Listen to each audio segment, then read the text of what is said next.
That's a tough one and a great question. I think the Bitcoin core culture will be preserved because it's still going to remain very extremely difficult to change Bitcoin.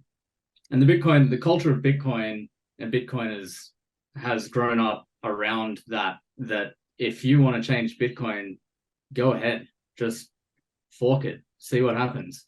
Like that's the reality that may end up happening. We may get some kind of second, block size war or something that's pushed by a BlackRock or whatever. But at the end of the day, we saw what happened in the first block size war. The people won. The people who were running the nodes and holding the keys, they're the ones who get to choose what Bitcoin is. And I think that's going to remain. But like you're correct, there's going to be a lot of new people coming into the scene, and that's something that we should celebrate. Even if it does, maybe lead to less memes or different types of memes. I know that's one of the most important things in Bitcoin is the memes. Totally. Yeah. What do you think, Chris? I mean, you're a guy who allegedly hasn't looked at the price for 2 years. And I say allegedly because I just don't know how the hell you miss it. Like, unless, I don't know, every time you see something online, you're like, whoop, it just. Pretty much. That's actually one of the main techniques as you're scrolling Twitter. And Yeah. if you see something that resembles a price chart, you scroll past it before your eyes can lock on. Like, where the numbers are, so you know where not to look. Yeah. So that's very much like, it's like the skin in terms of my like level of protection from checking the price. Like it's the outer layer. It's doing all the deflecting. But yeah, you are right. I haven't checked the price for over 2 years now. It's since 2021, late 2021. But yeah, so for me, it doesn't really matter what it does. It's the same level of excitement every day of the week, which is pretty awesome. But it's a very lonely place because I know I'm quite alone in the fact that price is irrelevant. It's very much important for 99.9% of people. That's why I am alone. So I'm kind of stuck a little bit perhaps in the future, or the future that perhaps I want to see, and I'm waiting for everyone else to come join me. Should I be in the right future? Maybe I'm in the wrong one, and that's why I'm alone. But yeah, look, Dylan's right. I think that it all crumbles down to like, does Bitcoin remain like decentralized and not captured? Welcome to the Why Bitcoin show, boys. I have got Dylan and Chris from Bitcoin Alive in the house. Welcome to you both. Hey Dale, thanks for having me. Stoked to chat to you guys. Let's start off with the beginning because I don't know this story about how you guys got together and decided to do this. I've chatted to Chris in one of my earlier episodes about the Bitcoin Alive story, and I'd encourage listeners to go and have a listen to that. But how did you guys as a pair decide to actually go and pull the trigger and start Australia's first Bitcoin conference, as it were? We used to have, we've had bush bashes, but I think those are maxi affairs. And this is now a more mainstream Bitcoin only conference. And it took some balls. So I'd love to hear that story. Yeah, sure. So I guess when did it happen? Mid 2022, roughly. I'm sure a lot of your listeners are in the various Telegram groups, Bitcoin Sydney and all the other major cities of Australia. Everyone had been talking about how we needed a Bitcoin conference for a while, and I also wanted that to happen. So I was part of that conversation, and so was Chris. There was a kind of spin-off group that formed out of that. And, one thing led to another, and calls were arranged, and meetings and discussions progressed. And at the end of the day, it turned out that myself, Chris, and my partner, Jess, who is a professional event manager, I guess we were the last ones standing who were kind of ready and still there, willing to commit and take the risk. Like you said, there was a fair bit of risk involved. We had to fund it all ourselves and take that initial risk, but we thought that the market was there, and we thought that, we knew there was enough people in Australia who needed a Bitcoin conference to make it work. Absolutely. I mean, and the thing is, it's not as if at the time that you guys went ahead and ran the conference that the market was absolutely pumping. I mean, it's not obvious that that's going to be an easy sell. And so there certainly was a lot of risk there. I It was guess, arguably the middle of a bear market. So you're right. Yeah, it was a pretty terrible time to do it. But historically, that's actually been my favorite time to get stuff done. And you'll hear that echoed by a few other Bitcoiners around who have been here a few cycles. They kind of like the peace and the quiet, so to speak, of the bear market, where the lunacy and all the stupidity is kept somewhat quieter, as opposed to a bull market, of course, where things get absolutely bonkers, and it's really hard to stay focused with all the noise and all that sort of stuff. So I actually prefer building stuff in bear markets, just because you've got a little bit more clarity. Yes, okay, some things are harder, of course, as well, because interest levels are not quite there, more broadly speaking. So trying to run a mainstream conference where you want lots of attendees and lots of sponsors and lots of participants is really hard when the interest levels are not quite as high as what they would be if the price was up. But you get what you get, and you kind of got to roll with the punches. And that's the beauty of running a Bitcoin business, is you get to understand that cycle and you kind of get in the groove with it. And yeah, I'm really stoked with how our first year went, and it was a lot of risk.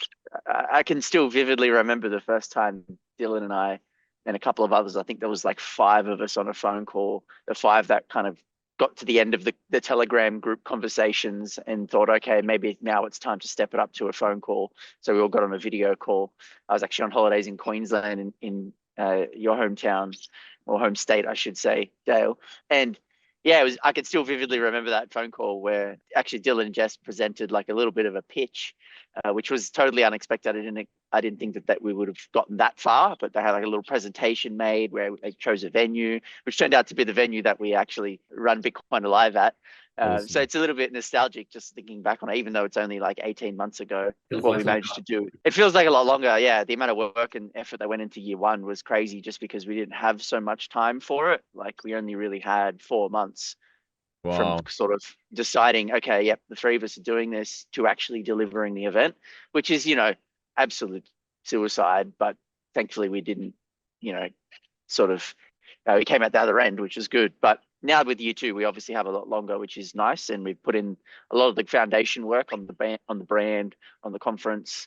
Yeah. We've got all the back end stuff where we know how to build agendas and all the things that we basically had to learn for the first time putting on a conference. We've done that learning and we've kind of absorbed that. And now we can take all that into year 2, have a lot better of a head start, and obviously deliver, hopefully, what people think is an even more awesome end product. Totally. I will add on the backstory that the idea of a conference in Australia has been floating around the Bitcoin Sydney meetup group for a number of years, and it always came down to, from what I hear, it always came down to the thought that to get these international speakers to come all the way to Australia, and to get people interested to come all the way to Australia, and to take that financial risk was just a bit too much. But yeah, just needed to do it, right? And just pull the trigger. Yeah, exactly. Screw it, just do it. And it's so weird when people like overseas, and I mean, I'll put myself included, having migrated here. You think of Australia, it's like it couldn't be further than anywhere else. Do you know what I mean? And it's a real schlep to get across here, and it's a proper proof of work. So when I saw old Knut at the last one, I just was like, my God, yeah, there was a wonderful rabbit to put out of the hat, because I mean, he certainly had made quite a splash with some of his work, and it was awesome to see him there. Tell us a little bit about like there's unsung heroes, and there's unknown challenges, and that attendees like myself are just not really across. Like I'm just walking around saying, what's up to my mates, enjoyed some of the prezos, but for the most part was just having a laugh with some of my closest mates in the space. So tell us about some of the challenges and potentially some of the things that went wrong in the back end that people had no clue about, but you guys managed to continue anyway. It is very much like that. When you're not on the inside, you don't really have any ideas as to what goes on to put this thing together. I think, thankfully, and maybe Dylan and Jess would have slightly differing opinions because we're each doing slightly different things on the actual day of Bitcoin Alive. From my perspective, not a lot really went wrong at all, which is kind of a shock, because I wouldn't be surprised if I said, oh, here's a list of 10 things that went wrong on year one. And, but I think we managed to slap it all together pretty well. And for the couple of hundred people that were there last year, hopefully they think the same and have told a few people, and maybe we'll have a couple hundred more for this year's event. But yeah, for me, I don't think anything really went wrong. Like the kind of totality of everything that you've got to do is probably like the biggest challenge, and that's maybe a bit of a cop out, but like the collection of all the work, like especially year one when you don't have that groundwork laid, understanding how conversations with speakers go. We had 30 plus speakers last year. That's 30 speakers that actually got onto the bill. You can think about how many more that perhaps didn't make it, or we had conversations with and it just didn't work out. Yeah. So, our basic standard policy was to have a video call just like this podcast, not recorded, of course, but a video call with everyone speaking at Bitcoin Alive. So we, got to meet them, they got to meet us, they got a feel for what we're trying to do, like a lot of DD, I guess you could say, and just making sure that the right people are involved. And, that's just one element, and that's a challenge in its own right. You got to replicate that again now with sponsors, and then you got to be thinking about attendees. What do they want? So I'm glad to hear your feedback was that you were just walking around enjoying yourself, having a good time, and not really noticing everything, because that means we got our job done. That means, people didn't see the duct tape and the things holding up the walls, because, we held them up sufficiently enough so they didn't come down crumbling. But, thanks, Dale. Thanks for being a part of it and for attending last year. Like, at the end of the day, the event was always made to please Bitcoiners and to be that time of year where we can all get together from, this big country. To what you said earlier about the proof of work involved with coming to Bitcoin Alive. And, shout out to Knut. I've got his shirt on at the moment. He put in the work, and he made the effort to come all the way to Australia, somewhere he's never been before, and he absolutely loved it. I think I'm paraphrasing, but he quoted on Twitter just a week or two ago that it was the most fun he had ever had on stage at Bitcoin Alive. So that's a huge compliment to us. Is that I'm just laughing because I remember that's so well, and that presentation, and there's certainly a few laughs in there. I won't go into detail there, but.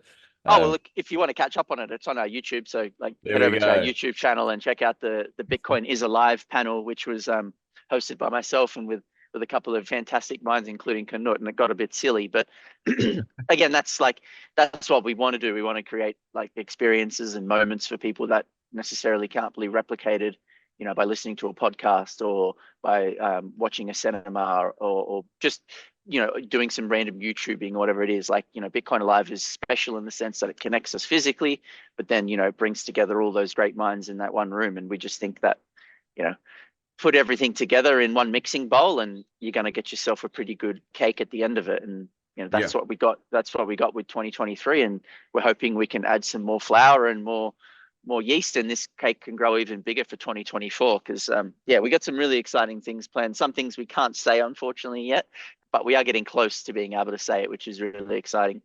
Awesome. And you know what, just for those who haven't attended and whatnot, what is the overall goal and objective here for you guys? Like, what would you regard as a success? Not necessarily in terms of number of attendees. Perhaps I'll throw this one to Dylan. What do you reckon? Success, I think, would be a day full of Bitcoin conversations where we, explore Bitcoin with the lens that we as Bitcoiners have, that we know in depth, and to show that to the outside world. So one of the key reasons we wanted to put on a Bitcoin conference in Australia was because at the time in 2022, if you looked at the landscape, there was a whole bunch of crypto conferences, Web3 conferences, and DeFi, and all of that, blockchain, whatever. And these conferences were drawing thousands of people with, thousands of exhibitors and sponsors trying to sell you the newest dog token. But there was nowhere so if you were a newbie to the space and you wanted to go to a physical event, sure, you could go to Bitcoin meetups, but you'd have to find them. What we wanted to do was present a Bitcoin only conference to the wider world, to say that, look, there are these hundreds, if not thousands, of people in Australia who care only about Bitcoin and are happy to just disregard the rest of that stuff as pure noise.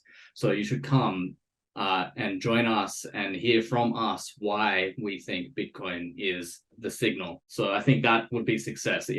One of the key goals of Bitcoin Alive is to bring people in from outside of just Bitcoiners. We want no coiners and crypto people and financial media, and everyone is welcome to come to Bitcoin Alive to learn about Bitcoin and kind of expand their thoughts beyond the headline kind of FUD. Yeah, totally.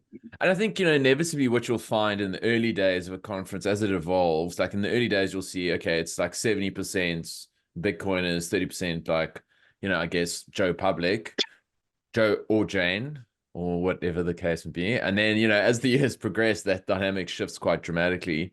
And then, if you look at something like, Miami or Bitcoin Miami or Nashville or whatnot, they'd expect, in the vicinity of 15,000 people, 20,000 people, and they come from all different walks of life. And it all started very small. So it's going to be quite interesting to see, given what's happening right now with a whole bunch of exciting stuff in Bitcoin, which I'd love to get your guys' take on, with obviously you've got the ETFs coming, that's going to thrust Bitcoin front and center in the mainstream consciousness. We've got the halving coming up.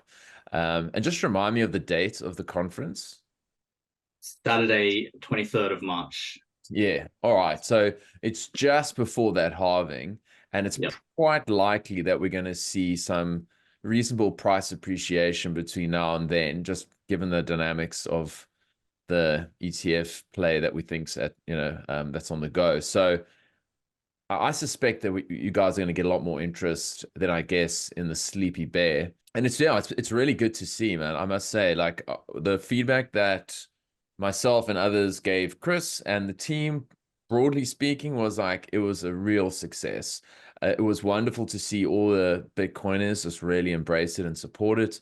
I think the diversity of topics was really interesting. And I suppose the question that I'd have then around the specific topics would be like, how are you guys thinking about this content? Because you're going to have a diverse group of people that range in expertise from, absolute noobs to, experts. Let's call the security experts of the world, the Catans of the world.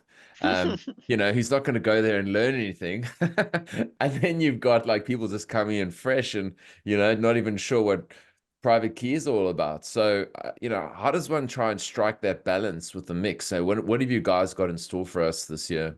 Yeah, that's a really great question, Dale. And it's one that we spend a lot of time thinking about on our side of the fence. Look, you're right. You're never going to be able to please everyone. And we know that. And we've only got so much time with a single day conference. So, we can't cover everything. We can't cover everything that we want to cover for as long enough. But we'll try our best to strike that balance. To what you mentioned earlier, and I would consider you to be somewhat of a seasoned Bitcoiner. Perhaps maybe you don't think yourself as that, but in terms, we're all at our own levels of technical understanding, and Catan will be at Bitcoin Alive, and Catan will be doing the teaching. So definitely check into Catan's workshop this year. Shout out to him for all the great work he does. But what we found is most of the Bitcoiners just want to get together and hang out. The content itself tends to almost be like secondary to the fact that they're just getting together and they're hanging out and they're having conversations, they're sharing hugs, they're shaking hands, they're having beers, they're having laughs, they're playing pool, whatever it is that they're doing, they're hanging out and they're having, the kind of conversations that they want to have.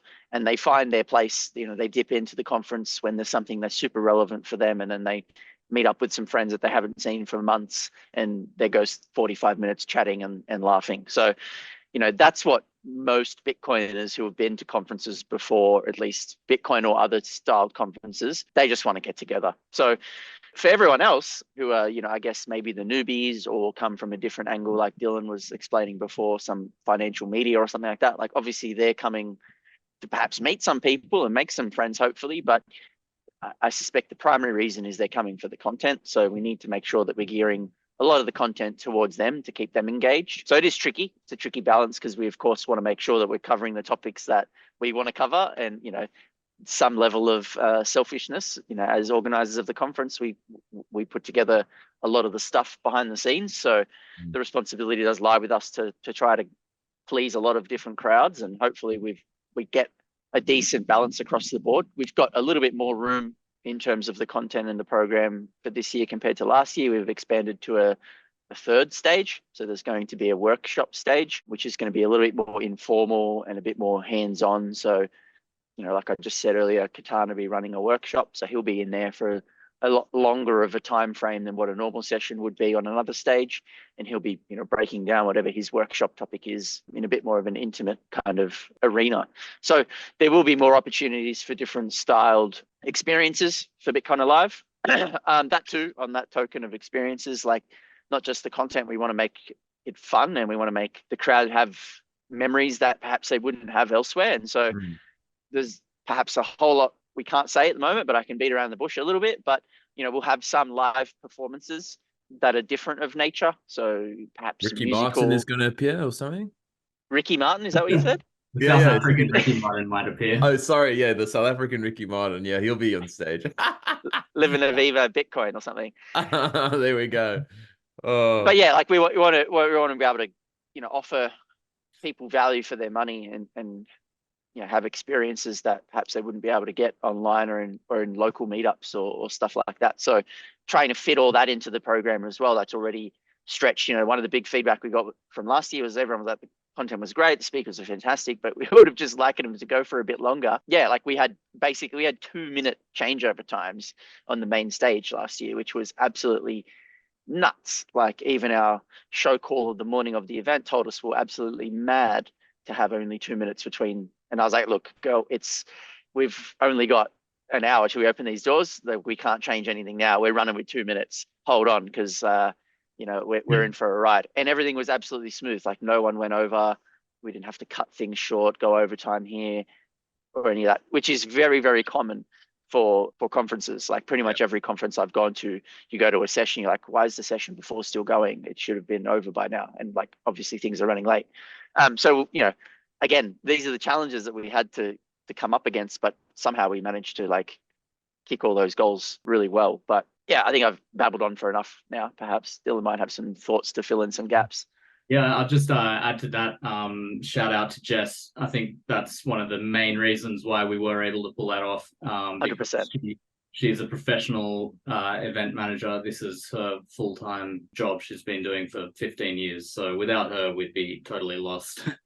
Perhaps Bitcoin would not be alive without Jess. Let's put it that way. Bitcoin. We definitely learned a lot of lessons from last year's event, and those will definitely include into this year's event. And yeah, we'll, like Chris said, we'll have 3 stages now. So we'll have the main stage where we'll have more kind of in-depth panel-like discussions on a mixture of the topics of the day and the evergreen kind of content, like things like why Bitcoin, not shitcoin, right? Why are we here? So that's the type of stuff we want to really get into in the morning and be as kind of like a welcome to Bitcoin for anyone who isn't quite as familiar as we are with the reasons why we only care about Bitcoin. Then we've got a second stage, which will be a bit bigger than last year's event, which will have more targeted kind of presentations, maybe fireside chats, and we'll have a third stage, like Chris mentioned, for workshop style content. Cool. That's awesome. And I'm imagining for the workshops, you'll do stuff like, you know, how to set up a wallet and all that jazz. Just the stuff that a lot of newbies kind of like, and even seasoned people like just don't necessarily understand. I mean, I'll just come out and say, listen, I did not know how to go and do the whole roll your dice and create your own wallets out of scratch. I was just trusting the entropy of any wallet provider there was, like, you know, whoever they might be. So that kind of stuff, learning from the ground up, learning from first principles, definitely learning why Bitcoin, not crypto. I mean, that's the show here. You know, I've ranted and raved about my experience in shitcoin world, and yeah, it continues to rear its ugly head. And I've noticed also a lot of these crypto influencers have almost just quietly tried to get their followers to forget that they were promoting all sorts of shit in the last cycle and have embraced Bitcoin. No doubt the narrative will shift, you know, quite dramatically, and they'll hop on Boink or Dog or whatever the next thing is, as soon as that becomes available. So it's so critical for us to have something that is just Bitcoin only and that's really promoting it. And, you know, also just to go back to something you were saying, Dylan, like shout out to Jess, because in my experience working with Bitcoiners, getting Bitcoiners together and trying to do anything is like herding cats. And I say that with respect, but it's really hard. There's too many cooks in the kitchen. Everyone's got an opinion and it just like things don't get done. I mean, I try to arrange a bush bash and there were just so many opinions until eventually I just said, fuck it. I am going to book this location. And then it turns out I was 2 days late to my own event. But but you know, so that's you what need happened. someone organized. Yeah, that's what happens when you don't have a CEO, right? Yeah. Bitcoin doesn't have any CEO, so we have to kind of just do our best. Like Chris said, we can't please everyone. What we want to do is kind of, you know, present what the discussion is, and then try to have that discussion live on stage. You know, to be clear, we're not going to be having people on stage arguing in favor of Dogecoin. That's completely out of the question. But like you said, in Bitcoin, maybe from the outside, it seems like we're all this cult and we all agree and move en masse. But from the inside, it really feels like we can't agree on anything. Like there's no agreement anywhere. There's constant minor and major arguments in many topics. So those are the things we want to kind of explore. Maybe that's a feature, not a bug, though, right? Exactly. Yeah. That's right. Because there is no top down architecture of there's no leader, so it can't be a cult by definition. Yeah, it's a cultless leader. Oh, a leaderless cult. Sorry, rather. Yes. There we go. Yeah, and I think you know what you bring up something interesting because there's so much like, especially in the last 3 months, I've got this distinct feeling that we are fighting amongst ourselves too much. Like, and I mean, I feel like we're in a family and we're bickering a lot. And it just strikes me sometimes as being a bit silly, but in some ways it's almost necessary. And let's just use one example. And it's something that I can relate to and something that you've put out there previously, Dylan, was something about like running a node is hard. And some people go like, listen, you know, and I'm not giving Catan shit here. I'm the last person to give him shit, but it'd be like he often comes out and goes, look, you know, driving a manual car is hard. And he'll go, look at all these challenging things we're doing. Like mothering is hard. Like being a mother, being a parent is hard. Like, you know, holding your own keys is nothing. Running a node is nothing relative to these things. And like at a high level, I certainly agree. The key question though is like most people don't have the inclination or the time to put into a lot of these things that some of us perceive as being important. Some don't. So, you know, I don't know. That's something that I've thought about. Like, what are your thoughts around, like, you know, just running like a node as an example, or something like that? Yeah, I think it's not a binary thing really. Like a lot of these things exist on a spectrum. Like holding your keys, there is, or you know, Bitcoin custody, there is a spectrum from ETF, exchange, holding your own keys on a mobile wallet or hardware wallet or multi-sig. You know, it's full spectrum. So I think most Bitcoiners would agree that the first step for someone new to Bitcoin is not a 2 of 3 multi-sig with different hardware vendors. The first step is to move along that spectrum. So as long as people are moving towards where they want to be and learning as they go, I think that's good. And the same thing exists for running a node, right? You can run a pruned node using Spectre on any computer. So that's a good first step. And you can interact with a hardware wallet using that. If you want to go to the next step, maybe you could get one of these node providers software OS to install on a Raspberry Pi, or buy something like an Umbrel. That's the next step. And then the next step after that is installing your own node from scratch using Ubuntu and Bitcoin Core and Electrum. And that's the step that I'm at and that I'm having a little bit of complications with. It's not the thing that I would recommend move to right away. And I don't think that this is what, you know, we're not going to have every person in the world doing this. It's just the truth. Very few people are going to spin up a Bitcoin node from scratch using the command terminal in Ubuntu. But as Absolutely. long as it's available. Yeah, totally. And it's that continual, I mean, it's a Bitcoin mindset where you're continually just trying to upgrade what you're doing, whether it's running a node or your security. And, I recently did a whole security upgrade, and the most disheartening part of it all was when, and this shout out to Pierce, who I sort of did it with. It was like, yeah, you're gonna have to revisit this in the next little while again because things changed. And I'm like, oh God, there's nothing that's like, you're never there. You don't ever reach like perfection, particularly with the security side of things, because things are growing and developing so quickly that it's not quite like you put your system in place today and it's irrelevant within the next month or two. But it's very likely that there'll be a better setup and more optimal setup, shall we say, within a year's time. And so, that's where I start going, well, I mean, if I've buried them in various places around the earth with GPS coordinates, how sensible is that? Maybe I need something easier. Yeah, no, Well, you know what, Dale? You can come test these ideas once a year at Bitcoin Alive. We'll be having definitely discussions on custody specifically, but obviously that's the point, right? We get together once a year here in Australia. All the Bitcoiners, all the Bitcoin minds get together, and we have these conversations. We hash out ideas. We work out what is the best kind of storage, what is the best scaling solution. Yeah. We're not going to perhaps solve every issue on that day, but we'll foster ideas, we'll make friends. I've single-handedly seen a number of businesses and a number of podcasts, coincidentally or not, I don't really care, but it's good to see irrespective. But I've seen things happen since last year's Bitcoin Alive. Like, it's good. We want to see more Bitcoin related stuff happening in Australia. We've got some incredible Bitcoin startups here already, albeit not many, but we want to see more of them. We want to see more podcasts like yours, Dale. We want to see people doing stuff, people building on Bitcoin, people adopting Bitcoin.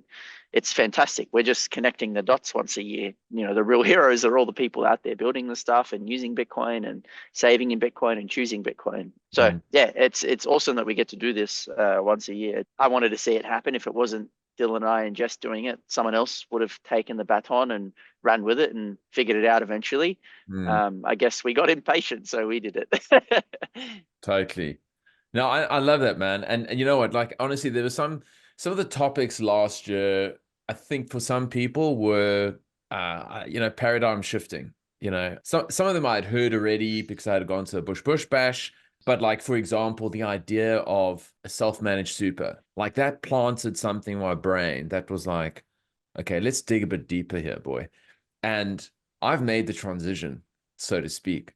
And oh my God, I couldn't be more thrilled. Like, it's the best. It's actually one of my top things that I did last year. And I couldn't be happier because I feel like a free human being. Having a look at what the other supers are doing and how they're wasting your money, investing in all sorts of terrible horse shit, illiquid property, all sorts of garbage. And they still, clip the ticket, whether it's up or down. So I took that away, and that's something that people would have taken away from the conference. Collaborative custody, all the different ways of holding it, from your seed plates to if you got like big amounts and you want to plan for your future with bulls and estates and all that. Just understanding things from the ground up, like, just that's for me the most important thing. Like, somebody coming into the space, we as a group, I feel, are sometimes intimidating. And I've seen this happen on the Telegram channels where a noob will come in, and I remember one incident where it's like, hey guys, by the way, like, fees on OKX or this or that. And someone was like, what the fuck are you doing? Buying an OKX? He'd be like, no, do you know what I mean? So sometimes I think the perception of us is that we are not as welcoming or friendly, but I didn't get that perception at all last year. I really got the perception of everyone was like, to the extent there were people that didn't understand things, there were people there to help. And yeah. Most Bitcoiners are like that. Most Bitcoiners are generally helpful. Of In course, person, Chris, totally. I mean, the thing is, you can talk smack behind a keyboard. When you actually get in front of them, like, I've yet to meet like a proper dickhead in the flesh. It's only like keyboard warriors. Yeah, I mean, look, we're all individuals, and we all have like differing levels of social comfort, let's say. So perhaps some of those people simply don't come to to conferences because maybe that's just not their thing, and that's totally fair, you know. But yeah, we try to make Bitcoin Alive really welcoming. Like Dylan mentioned earlier, it's open to everyone. I think for the most part, like, you know, I have to thank the Bitcoiners and everyone that's helped, the support that we've had with this initiative to make Bitcoin Alive a thing and continue making it a thing year on year. The support's been incredible from people like yourself, Dale, and everyone else that's been out there that's helped in any amount. Like, it's been huge. It gives us a heap more confidence to do this thing, knowing that we've got the backing and the support. What was that? Just want to say, especially our attendees, like, yeah, 100%. All of you guys. Yeah, that it's kind of an empty room with me and Dylan talking about Bitcoin, which we can just do online.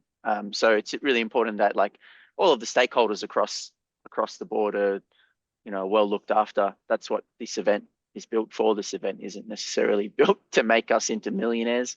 Hopefully Bitcoin just does that organically along the way, and we've made the right choice across the board. But yeah, we want to serve the community. We want to make sure that the Bitcoiners and those who perhaps aren't yet Bitcoiners but are open to being, or maybe one day will be, are all welcomed at Bitcoin Alive for an awesome day. Totally. I think 2024 is the year that we, and this is not a unique take, but we crossed the chasm or chasm, however one wants to pronounce it, and it becomes more mainstream. Suddenly now, you know, as soon as the biggest names in finance in the world are releasing ETFs, which, you know, we thought were approved today and will probably be approved this week, but if they're not next week or the week after or whatever the case would be, you know, whether we like it or not, Wall Street is now here. Suddenly now this is going to, I suspect, put Bitcoin, you know, front and center in so many people's minds. And I suppose for us, we're the early ideological inclined. I know for me, you know, obviously number go up was important, but it was fuck you go up. I really love the idea of unconfiscatable money. I just thought that was the most magnificent idea, that no one can take this from me.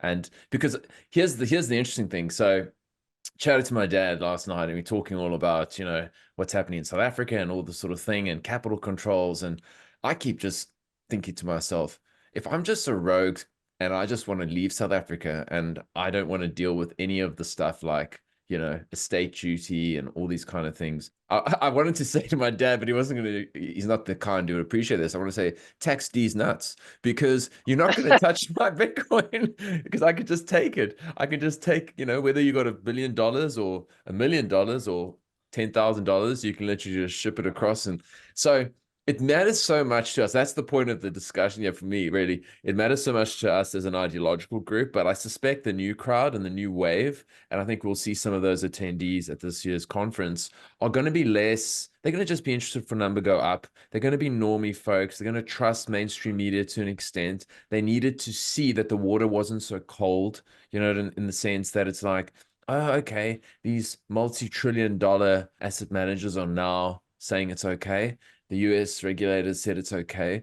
You're like, you know, the water's not that cold. So I'd be interested to get you guys' take on, what do you think's going to happen from the cultural perspective, taking into account the fact that, you know, the first Bitcoin Live conference was very much supported by, I guess, 70%, whatever it might be, ideological Bitcoiners.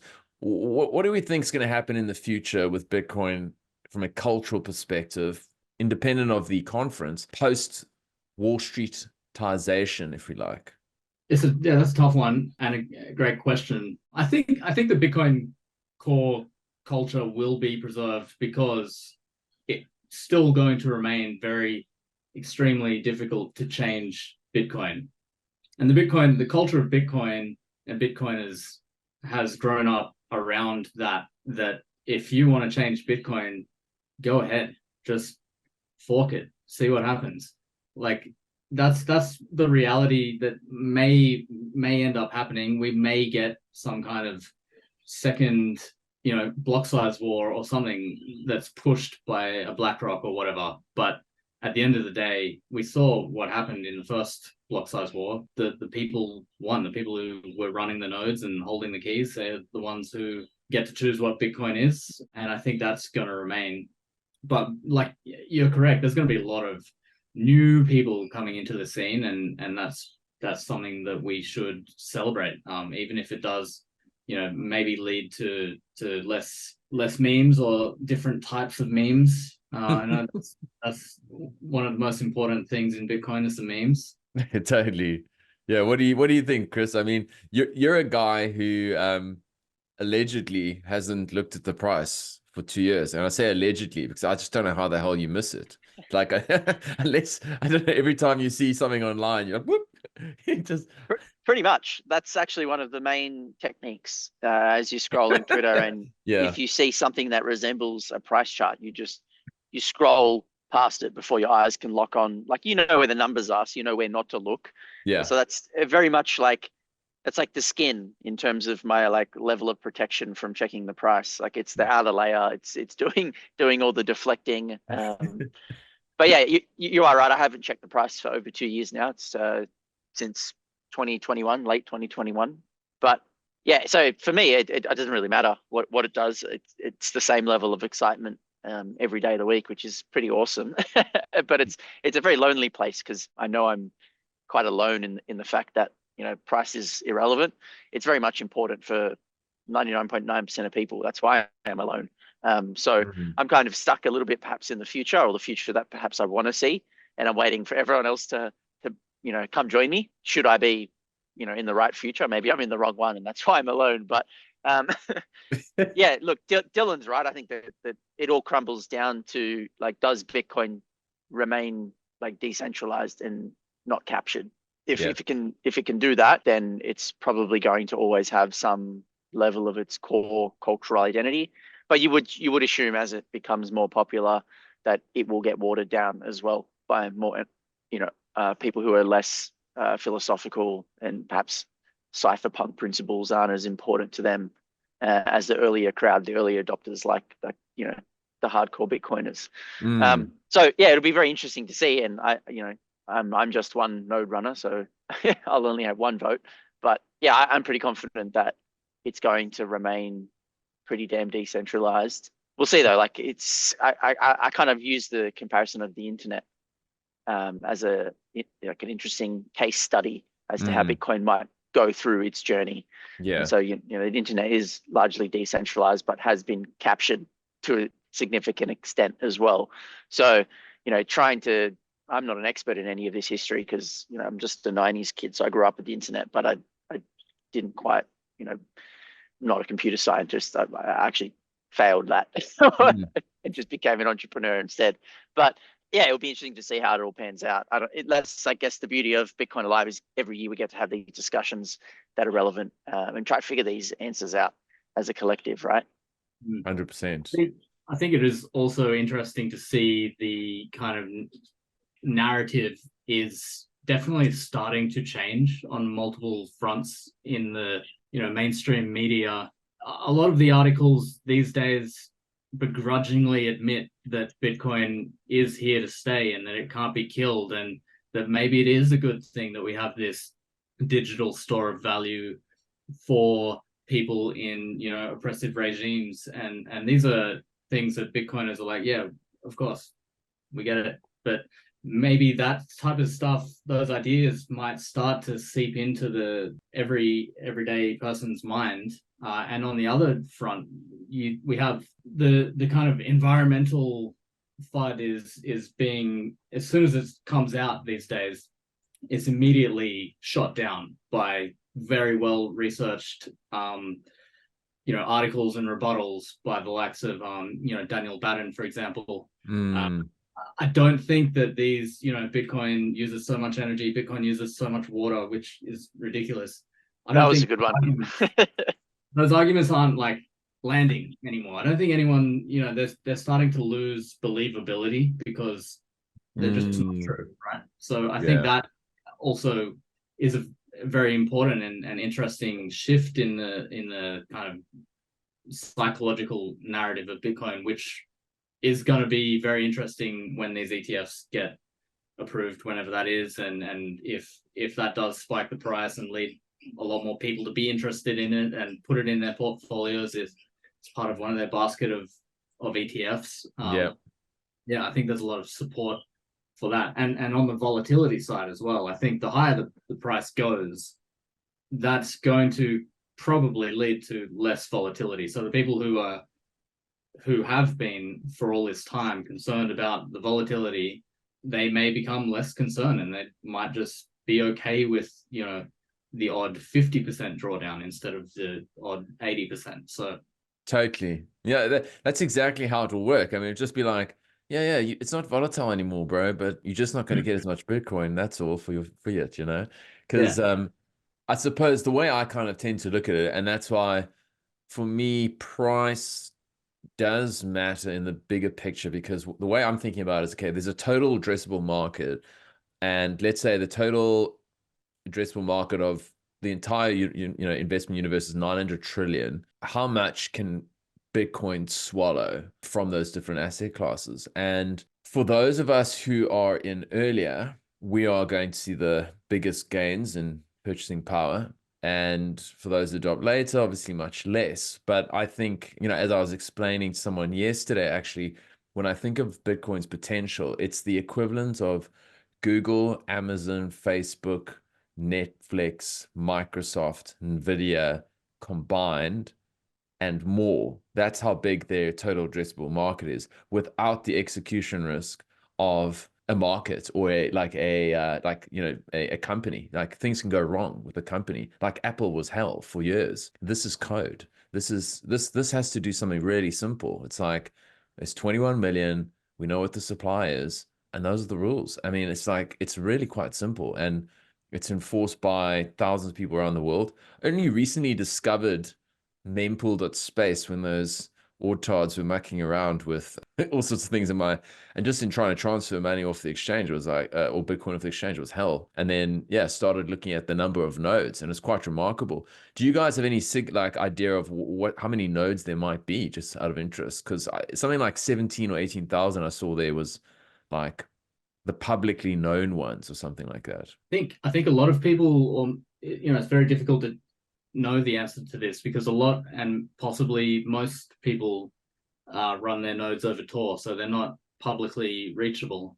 So who knows? It could be up to 100,000. My understanding was there was like over 100,000 nodes, but I can't remember my source, so don't go fact check that, obviously. But we might overestimate when we're deep inside this Bitcoin Twitter bubble, and think that there's so many more of us than there are. But I think still we're not few. There's a huge amount of nodes around the world. Totally. And tell me this. I mean, this is a bit of education for me. Maybe some people listening. Hopefully, I'm sure. What happens if I'm a guy who just has 100 nodes, and I want to support the BlackRock fork, and then BlackRock funds, it goes to like a neighborhood and says gives 50,000 people in the neighborhood nodes, gives them 100 nodes each, and stick them in your basement, and this is how you run it. You know what I mean? And like, they all start running it. I don't think I've ever thought of that before, but I mean, it's what possible. I mean? It goes, here's a shitty laptop, and it's really got this pre-installed, and you just need to vote for B and not A. I mean, then but, so I don't know. What you're saying is a Sybil attack, but that doesn't really work, because what's the purpose of a node? A purpose of a node is to interact with the Bitcoin network, and interacting with the Bitcoin network is receiving and sending Bitcoin. So if you're not receiving and sending Bitcoin through a node, then it's irrelevant. It doesn't matter what that node does. You can change the rules however you like on your 100,000 nodes over there. If you don't have the private keys to send Bitcoin through those nodes, then it doesn't affect the real Bitcoin. Okay. I need to research what a Sybil attack's about, because I've heard the phrase. Yeah, that's when you just like replicate like what you said, basically. Like, you spin up 100,000 nodes, but those nodes don't matter unless those nodes are receiving and sending Bitcoin. So the owners of the private keys to the Bitcoin that exists, the 19.5 million Bitcoin that exists right now, those are the people who control the Bitcoin. And those are the people, if the people who hold those keys, if they want to send a transaction or receive a transaction, they need to use a node, whether that's their own node or a node they borrow, like an exchange's node. So that's another reason why you should get your coins off exchanges, because if you're coins are on an exchange, then the exchange chooses the rules of their node that you must use. But if you hold your own keys, you get to choose what code your node runs. Okay, I need to do some more learning. Nodes. I need to up my game, just in case. I think it is potentially like an attack vector or something that I need to think about. And also just part of, I'm 3.5 years in this game, as it were, and it's about time. It's a bit embarrassing. So here's a couple questions for you fellas, because, you know, the three of us are really like ideological Bitcoiners. We come from different places. Obviously, me being an African, I've got my reasons. I'd love to hear each of your takes on like why Bitcoin matters to you, like at a deep philosophical level. Because when I think about myself, I want funky money so I can make changes in the world that I want to see, because I believe that wealth can drive change. And I love nature, and that's where I want to put my personal imprint. But Chris, you haven't looked at the price, so you know it's could be $1 right now. You know, you could have 100 Bitcoin and you could just have $100. And so tell me about, let's start with Chris. Tell us about why does Bitcoin matter so much to you, and what are your ambitions? I mean, when you know you eventually are going to you know you're going to accrue some good wealth in your lifetime, what do you plan to do with that? Firstly, if Bitcoin is at $1 and you guys have agreed to like go on this podcast for an hour to talk about Bitcoin and like everyone's acting fine and normal and dandy, like I would actually start to wonder like who's more crazy. Like I think actually everyone else might be more crazy if they're like, oh, it's like Truman Show stuff now, right? Yeah, exactly. So I'm pretty sure it's not at $1. If it is, like, I don't know, blink twice and I'll go like, you know, double my DCA or something. But what does it mean to me? Well, look, it means a lot of different things. Like I've been learning about Bitcoin for over a decade now. Obviously, you know, there's been many different stages of that learning and different levels of understanding and things that have been interesting at different times. So I'm still learning, and I think it evolves over all that time as well. So, you know, initially I think I was a little bit of a fuck you kind of teenager growing up. I was in a punk band and I was didn't like rules and the government, and not for any particular reason, but I guess I was a bit of a rebel. And perhaps this isn't like too different from a lot of punk style kids' upbringings. So like that, I think spoke to me initially, but you know, it wasn't the financial side or the macro side or even really the technical side that spoke to me initially, you know, 10 years ago. It wasn't probably until about 5 years later down the track that I started to actually get an interest in, you know, the technical side of it, the philosophical side of Bitcoin, picked up the white paper and did that deep dive. And then, you know, it's all sort of history from there. But I think it means to me like so many different things, but like, you know, ultimately it's a fairer system, one where we can all engage with the rules knowingly. You know, we might wake up tomorrow and suddenly the Fed prints another 100 million and we have to now deal with the consequences of that new money supply. At least tomorrow when I wake up, I'm going to know for certain what Bitcoin's doing at a fundamental monetary level. And so now we can build on that. We can build businesses on that with that level of assurity on the monetary layer. So I think that's really interesting. I think people who are much smarter than me are going to figure out and solve these problems and connect all these dots. I'm just one little humble Bitcoiner trying my best to fit in where it makes sense. You know, I've found myself to just be a bit of a fill the gap entrepreneur. Oh, there's no Bitcoin event. All right, cool. Let's start that. That seems important. I think people want that. I reckon I can figure out the skills and find the people who will help me with that. So here we are. But yeah, like it means a lot. It's given me so much opportunity, even coming from perhaps if you want to say a luckier country, you know, I was able to take risk being younger, of course, and having that foundation, but Bitcoin's given me that multiplier effect on all of the activity. And I'm pretty certain, like you said, that wealth and all that sort of stuff will find itself in due course, as long as I'm, you know, kind of, my philosophy is just trying to do the right thing by everyone and by Bitcoin by myself, and everything else will kind of fall into place. You can't really cheat the system, I found. So why try? And that's fine, because morally I don't want to cheat the system anyway. If I did, then I would have done that years ago. I had heaps of opportunities to do that over the course of my life, and I've kind of found out that I'm not like that. So I'm not going to start now. May as well stay true to that identity. So yeah, Bitcoin's good. It fits in nicely. I can't cheat it. It can't cheat me. We can get along. We can be friends. Nice. What a refreshing take. Lovely, man. What about you, Dylan? Because I don't even know when you got into this space. I know we're a little bit short on time, but sort of how long you been in the game and what does it mean to you? When I say Yeah, game, sorry, I mean some people are gonna go, "Oh God, not game. It's not a game. it's real. This space, this field, exactly." Yeah.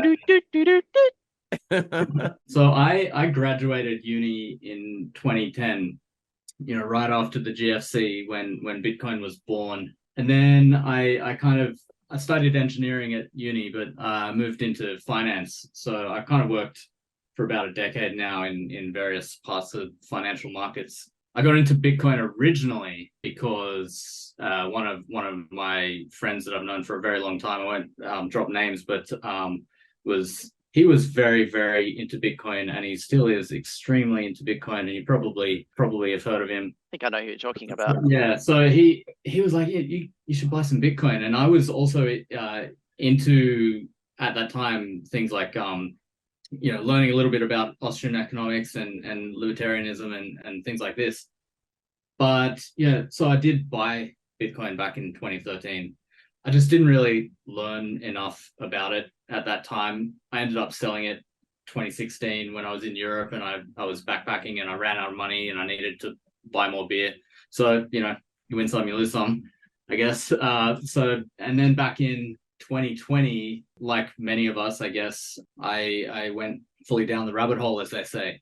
But this was all being driven to me because going back to, say, 2013, 14 era when I started working in finance and having my experience of going through the GFC, I was fascinated with all that stuff. And then I started reading like every Michael Lewis book that I could get my hands on. And I started reading Nassim Taleb's books, Black Swan and Fooled by Randomness and things like that. And that really opened my eyes to how the financial world works and a little bit as to how the fiat money system works, even if I didn't fully get it.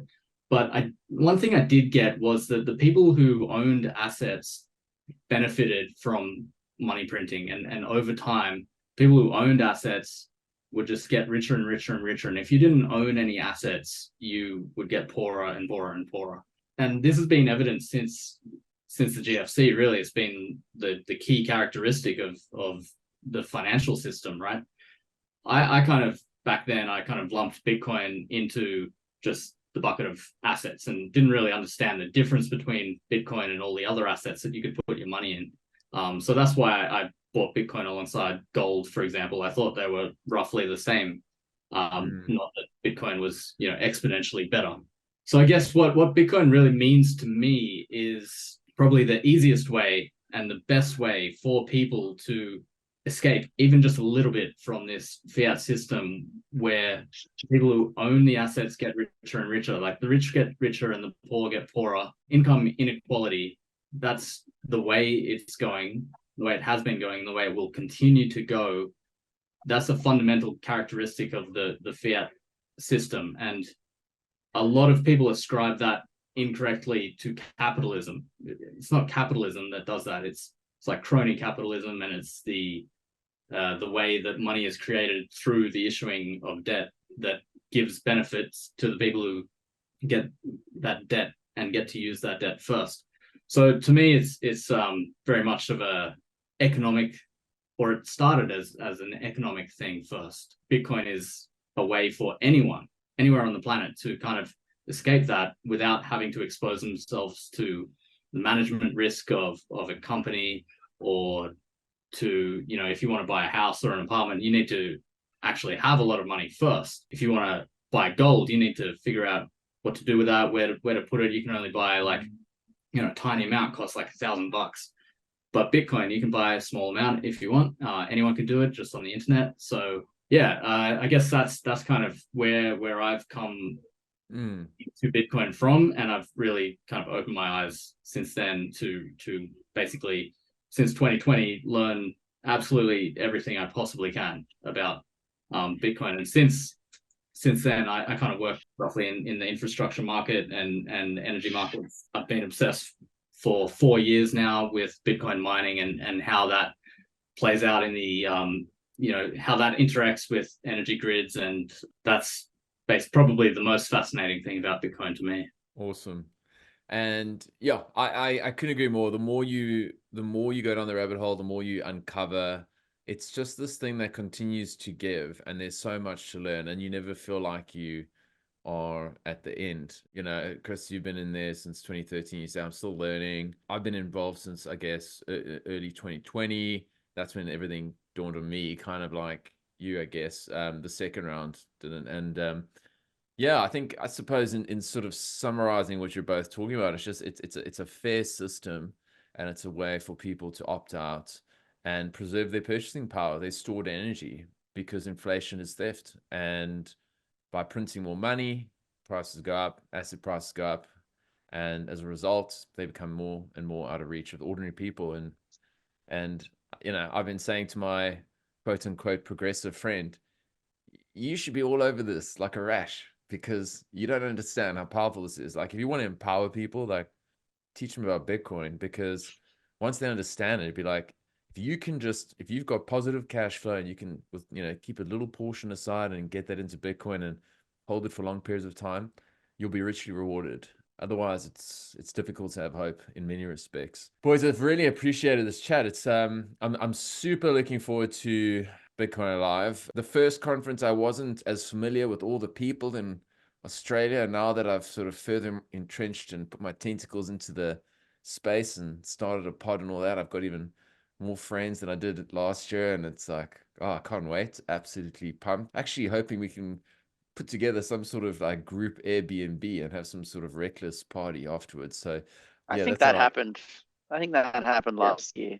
it did. So I crashed. did. I crashed it. I crashed the Oh, there party. you go. There we go. Yeah, you'll find yourself wherever it might be. You'll find yourself there with an entry ticket, I'm sure. But yeah, maybe it's a good time we drop the news. I don't think we've actually said this anywhere else publicly, but by the time this perhaps leaks into the mainstreams, then maybe it'll coincide or maybe it'll beat it. But we're stoked to be able to announce Dale is the one and only Dale. He's coming on board as one of the MCs for Bitcoin Alive 2024. So we're absolutely thrilled to have Dale doing that Stoked to for be us. And involved, boys. you're gonna And kill it, man. It's gonna be really fun. real privilege. Like, I feel super blessed. I was a Likewise. lost part in a bubble bath some years ago, and I found my people. So I'm fucking pumped. I love that one. I've never heard that before. Yeah, no, I'm so excited for it. No, it's going to be so much fun, and I just can't wait to talk to normies, because I've got like my my elevator pitch is getting quite sharp, just trying to explain the key principles in simple terms. And yeah, it's going to be absolutely magnificent. Well, we're going to give you a mic now, so you're going to have an even better chance to Oh, do yes. orange pilling. So yeah, absolutely. Do either of you have any closing words? Of course, I'll put all the details in the show notes, the website, the dates, etc. We're probably now, by the time this comes out, we'll be less than 2 months away. So yeah, do either of you have any closing or parting words of wisdom? Oh, just thanks for having us on the show, of course, Dale. It's awesome to have a chat with you. Always love having a chat with you, and I'm looking forward to getting together in person, either at Bitcoin Alive or sometime sooner if possible. But look, yeah, we welcome everyone to come along if they can to Bitcoin Alive, March 23rd. I dare say keep that whole sort of week time frame free. There's a lot of stuff going on in Bitcoin land. You've got the Bush Bash the weekend before. So if you're in Victoria, or if you've got the capacity to attend in Victoria, in Beechworth, I'd suggest highly going to the Bitcoin Bush Bash in Beechworth. That'll be fantastic. Then that week leading up into Bitcoin Alive is going to be obviously really awesome and really mega. We've got a bunch of side events in the works, in the plan. So if you're coming from interstate, at the moment, we're recommending trying to get there if you can on the Friday, with penciling in a special event on the Friday night, which we can't yet announce, but hopefully we can announce very shortly if all things go to plan. But yeah, look, just come along, let us know what you want to see. If you've got some feedback, we'll try to obviously incorporate it into the agenda and into the day. We can't achieve everything. Our budget is fairly slim, and we're very much still a startup, and we're largely self-funded, and that gives us constraints to what we can and can't do, of course, but we try to try to do whatever we can to make all of the attendees happy, of course. But yeah, we are just absolutely thrilled to hopefully meet as many of your listeners there at Bitcoin Alive if I haven't met them before.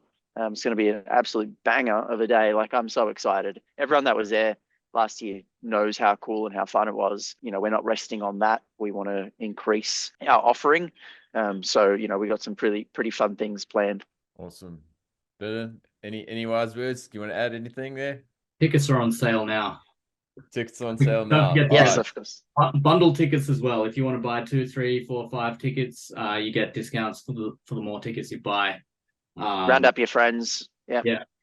Save Great yourself some idea. sats. We're all about trying to help you save some sats. So And you can pay in sats as well if you want. you can pay in sats if you would like to pay in sats. We will accept that, of course. Of course. Lovely. And my last question to you guys is, are you going to be playing the Bitcoin Pump It Up track and have us dance on stage or something like that? Is that something we can maybe arrange? Because I couldn't imagine anything better. I mean, you'd have to turn around, Chris, because the price might be flashing somewhere, but that's what I'm imagining. I think things could go apeshit between now and the conference. So I'm absolutely pumped. It'll be a headline, of course, if someone like takes a photo of like, you know, a couple of hundred Bitcoiners all dancing with their arms in the air and the music saying, pump it up. And the price is just going like, you know, left to right. But yeah, look, it'll get weird and wacky. There was some like impromptu music sessions on the lounge with Knut and a few others, which was really fun. And there's just all random little moments like the after party house stuff that you were talking about for those handful of crazies that want to get into that stuff. There's going to be something for everyone. So looking forward to seeing, you know, all the people that are interested in Bitcoin and in Australia or nearby to Australia. We want to obviously cater to New Zealanders and to Southeast Asian residents and abroad. I mean, it's for everyone. We're trying to put Australia on the map in terms of Bitcoin conferences. You mentioned a few earlier, Bitcoin Miami, which is now moving, I think, to Nashville. You've got the Amsterdam one, you've got the Prague one, Pacific Bitcoin in LA. There's all these big named Bitcoin conferences all around the world, but you look at our part of the world and there isn't really anything. So, you know, we've planted the flag. We've said, okay, well, Bitcoin is alive here. There's something going on. It might not be 15,000 people yet. It may never be 15,000 people, but gosh, that would be absolutely mayhem. 15,000. I don't know if I want that, but that'd be great. It'd be obviously good to see. Maybe it will happen, guys. You've planted the seed. I'm really proud of you both in the sense that someone took the lead. It's wonderful to see that. And last year, I thought it was an absolute success. I think this year will be even better. Kudos to you guys, as well as the lady who pulls it all behind the scenes, Jess. And yeah, I guess to anyone who's listening, who's managed to get through this far, do yourself a favor. Get along there. It's definitely the one event that I highlight as probably the one that you don't want to miss, at least here in Oz. Absolutely high signal. If you just want to come across and meet some really high integrity, high signal, awesome people, come along because you won't regret it. And if anyone's listening from overseas and you've been thinking, I want to go to Australia. Australia looks crazy. There's spiders. You're not going to have an Aussie accent, will you? But come along. Awesome, dudes. Appreciate your time. And I wish you the very best for the conference, although I do know it's going to be a success. Thank you so much, Dale. Thanks for having us on the pod. And we're looking forward to having you part of the Bitcoin Alive experience this year. Can't wait to. All right. Cheers, boys. Thanks. Thank you.